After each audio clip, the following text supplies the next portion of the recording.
ಇಲ್ಲಿ ಇರ್ತಕ್ಕಂಥದ್ದು ಇಷ್ಟೇ, ಚುನಾವಣೆ ಹೊಸ್ತಿಲಲ್ಲಿದ್ದೀವಿ. ಇನ್ನು ಕೇವಲ 1.25 ವರ್ಷ ನಾವು ಮತ್ತೆ ವಿಧಾನಸಭೆ ಚುನಾವಣೆಯನ್ನು ಎದುರಿಸಬೇಕಾಗಿದೆ. ಕಳೆದ 2023ರಲ್ಲಿ ಅವಿಭಜಿತ ಜಿಲ್ಲೆಗೆ ನನಗೆ ಚಿಕ್ಕಬಳ್ಳಾಪುರದಲ್ಲಿ ಜಿಲ್ಲೆಯ ವತಿಯಿಂದ ನನ್ನನ್ನು ಮಂತ್ರಿಯಾಗಿ ಮಾಡಿದರು. ಒಳ್ಳೆಯ ಖಾತೆಯನ್ನು ಕೊಟ್ಟಿದ್ದರು. ಅದನ್ನು ನಾನು ಭಾಳ ಜವಾಬ್ದಾರಿಯುತವಾಗಿ ನಿರ್ವಹಣೆ ಮಾಡುವಂಥ ಒಂದು ಪ್ರಯತ್ನವನ್ನು ಮಾಡಿದ್ದೀನಿ. ಈಗ ಆ ಸಂದರ್ಭದಲ್ಲಿ ಕೋಲಾರ ಜಿಲ್ಲೆಗೆ ಯಾವುದೇ ಸಚಿವ ಸ್ಥಾನ ಕೊಟ್ಟಿರಲಿಲ್ಲ.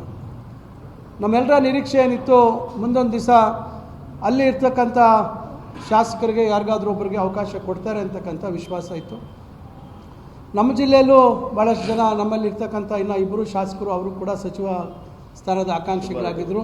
ಸುಬ್ಬಾರೆಡ್ಡಿ ಅವರು, ಪ್ರದೀಪ್ ಇವರೆಲ್ಲ ಕೇಳ್ತಾಯಿದ್ರು. ನಾನು ಸಹ ನನಗೆ ಮುಂದುವರಿಸಿ ಅಂತಕ್ಕಂಥ ಪ್ರಯತ್ನವನ್ನು ಮಾಡಿದೆ. ಈಗ ಏನಾಗಿದೆ, ಈಗ ಇಲ್ಲ ಬೇರೆಯವ್ರಿಗೆ ಅವಕಾಶ ಕೊಡಬೇಕು ನಿಮ್ಮ ಜಿಲ್ಲೆಯಲ್ಲಿ ಅಂಥೇಳಿ ಮತ್ತೊಬ್ಬರಿಗೆ ಅವಕಾಶ ಕೊಟ್ಟಿದ್ದರೆ ನಮ್ದು ಯಾರ್ದು ತಕರಾರು ಇರ್ತಾನೆ.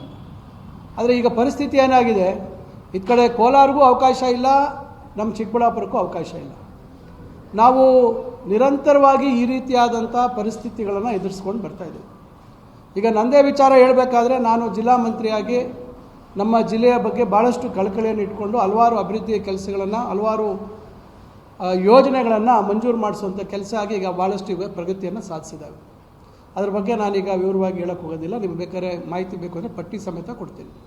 ಆದರೆ ಹಿಂದೆ ನಮ್ಮ ಜಿಲ್ಲೆಯಲ್ಲಿ ಬೇರೆ ಜಿಲ್ಲೆಯವರು ಉಸ್ತುವಾರಿಯನ್ನು ವಹಿಸ್ಕೊಂಡಿರ್ತಕ್ಕಂಥ ಸಂದರ್ಭದಲ್ಲಿ, ಅದು ಕೋಲಾರ ಆಗ್ಬೋದು, ಚಿಕ್ಕಬಳ್ಳಾಪುರ ಆಗ್ಬೋದು, ಅವರಿಗೆ ಏನು ಆ ಜಿಲ್ಲೆಗಳ ಬಗ್ಗೆ, ಆ ಜಿಲ್ಲೆಗಳ ಆಗುಹೋಗುಗಳ ಬಗ್ಗೆ, ಆ ಜಿಲ್ಲೆಯ ಜನರ ನಿರೀಕ್ಷೆಗಳ ಬಗ್ಗೆ, ಆಗಬೇಕಾಗಿರ್ತಕ್ಕಂಥ ಅಥವಾ ಮಂಜೂರು ಮಾಡಿಸ್ಬೇಕಾಗಿರ್ತಕ್ಕಂಥ ಯೋಜನೆಗಳ ಬಗ್ಗೆ ಯಾವುದೂ ಕಳಕಳಿ ಇರೋದಿಲ್ಲ, ಮಾಹಿತಿ ಇರೋದಿಲ್ಲ. ನಿರಂತರವಾಗಿ ಬೆಂಗಳೂರು ಸಮೀಪ ಇದ್ದು ನಾವು ನಿರ್ಲಕ್ಷ್ಯಕ್ಕೆ ಒಳಗಾಗಿದ್ದೀವಿ. ಇವತ್ತು ಕೋಲಾರ ಜಿಲ್ಲೆಯಲ್ಲೂ ಭಾಳ ದೊಡ್ಡ ಮಟ್ಟದಲ್ಲಿ ಕೈಗಾರಿಕಾ ವಲಯಗಳು ಇವತ್ತು ಆಗ್ತಾಯಿದೆ. ಚಿಕ್ಕಬಳ್ಳಾಪುರ ಜಿಲ್ಲೆಯಲ್ಲೂ ನಾವು ದೊಡ್ಡ ಮಟ್ಟದ ಕೈಗಾರಿಕಾ ವಲಯಗಳನ್ನು ಸ್ಥಾಪನೆ ಮಾಡಿದ್ದೀವಿ.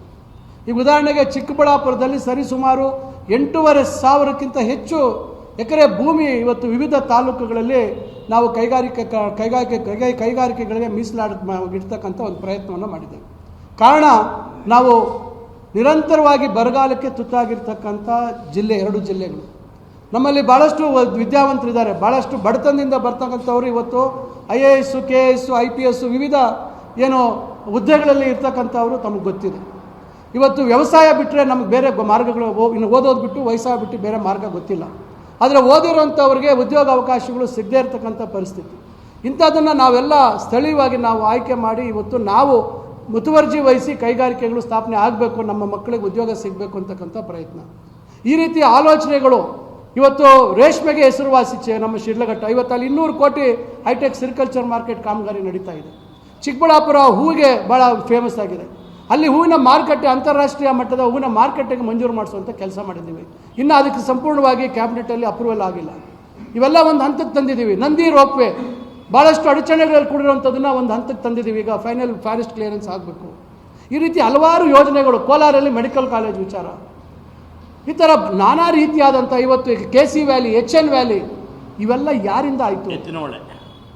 ಇವೆಲ್ಲ ಯಾರಿಂದ ಆಯಿತು? ಇವೆಲ್ಲ ಸ್ಥಳೀಯವಾಗಿ ನಮ್ಮವರೇ ಜಿಲ್ಲಾ ಉಸ್ತುವಾರಿ ಸಚಿವರಾಗಿದ್ದಂಥ ಸಂದರ್ಭದಲ್ಲಿ ಸರ್ಕಾರಗಳ ಮೇಲೆ ಒತ್ತಡ ತಂದು ಅವನ್ನು ಮಾಡಿಸುವಂಥದ್ದಾಯಿತು. ಹೊರಗಿನಿಂದ ಬರೋರು ಕೇವಲ KDP ಮೀಟಿಂಗ್ ಅಟೆಂಡ್ ಮಾಡ್ತಾರೆ, ಇಲ್ಲ ರಾಷ್ಟ್ರೀಯ ಹಬ್ಬಗಳಿಗೆ ಬರ್ತಾರೆ, ಮಖ ತೋರಿಸ್ತಾರೆ, ಒಂದು ಪತ್ರಿಕಾ ಹೇಳಿಕೆ ಕೊಟ್ಟು ಹೋಗ್ತಾರೆ. ಇಂಥ ಸಂದರ್ಭದಲ್ಲಿ ಚುನಾವಣೆ ಹೊಸ್ತಿಲಲ್ಲಿ ಇರ್ತಕ್ಕಂಥ ಸಂದರ್ಭದಲ್ಲಿ ಈ 2 ಜಿಲ್ಲೆಗಳಿಗೆ ಪ್ರಾಧಾನ್ಯತೆ ಕೊಡದೇ ಇರತಕ್ಕಂಥದ್ದು ಎಲ್ಲರಿಗೂ ಭಾಳ ನೋವಾಗಿದೆ. ಅದು ನನಗೇ ಇರ್ಬೋದು, ಮತ್ತೊಬ್ಬರಿಗೆ ಇರ್ಬೋದು. ಈಗ ನಾರಾಯಣಸ್ವಾಮಿಯವರು ಒಂದು ಪ್ರಬಲವಾದ ಒಂದು ವರ್ಗಕ್ಕೆ ಸೇರಿರ್ತಕ್ಕಂಥವ್ರು. ಈಗ ಅವ್ರಿಗೆ ಭಾಳ ವರ್ಷಗಳಿಂದ ಅವಕಾಶ ಆಗಿಲ್ಲ. ಅವ್ರಿಗೆ ಕೊಟ್ಟಿದ್ರೆ ಯಾರಿಗೂ ಅಭ್ಯಂತರ ಇರಲಿಲ್ಲ. ಈಗ ನಮ್ಮ ಜಿಲ್ಲೆಯಲ್ಲಿ ಇವತ್ತು ನಾನು ಕೇಳಿದ್ದೆ, ಸುಬ್ಬಾರೆಡ್ಡಿನೂ ಕೇಳಿದ್ರಿಲ್ಲ, ಎಲ್ಲ ಕೇಳಿದ್ರು, ಯಾರಿಗಾದರೂ ಕೊಟ್ಟಿದ್ರೆ ಅಭ್ಯಂತರ ಇರಲಿಲ್ಲ.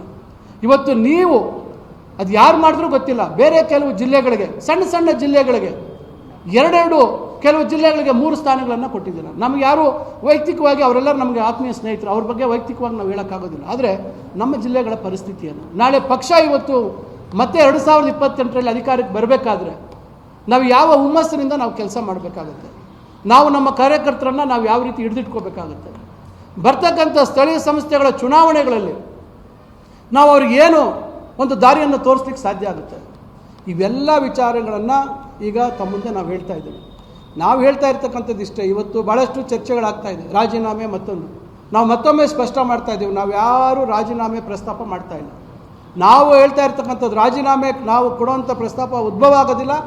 ನಾವೆಲ್ಲರೂ ಇವತ್ತು ಜನರಿಂದ ಶಾಸಕರಾಗಿ ಆಯ್ಕೆ ಆಗಿರುವಂಥದ್ದು, ನಾವ್ಯಾರೂ ಜನರಿಂದ ಮಂತ್ರಿಗಳಾಗಿ ಆಯ್ಕೆ ಆಗಿಲ್ಲ. ನಾವು ಅದರಿಂದ ಆ ಜನರ ಆಶೋತ್ತರಗಳಿಗೆ, ಆ ಜನರ ಕಷ್ಟ ಸುಖಗಳಿಗೆ ಸ್ಪಂದನೆ ಮಾಡ್ತಕ್ಕಂಥ ಕರ್ತವ್ಯ ನಮ್ಮ ಮೇಲಿದೆ. ಇವತ್ತು ಪಕ್ಷ ಯಾವ ಕಾರಣಕ್ಕೆ ಈ ತೀರ್ಮಾನ ಮಾಡಿದೆ ಅಂತಕ್ಕಂಥದ್ದು ಅವರೇ ನಮಗೆ ಹೇಳಬೇಕಾಗುತ್ತೆ. ಈಗ ನಾರಾಯಣ ಸ್ವಾಮಿ ಅವರು ಹೇಳಿದ್ರು ಪಕ್ಷದ ಹೈಕಮಾಂಡ್ ಸಮಯ ತೆಗೆದುಕೊಳ್ತೀವಿ ಅಂತ. ಈಗ ನಾವು ಅವ್ರಿಗೆ ಸಮಯ ಕೇಳೋದಿಲ್ಲ.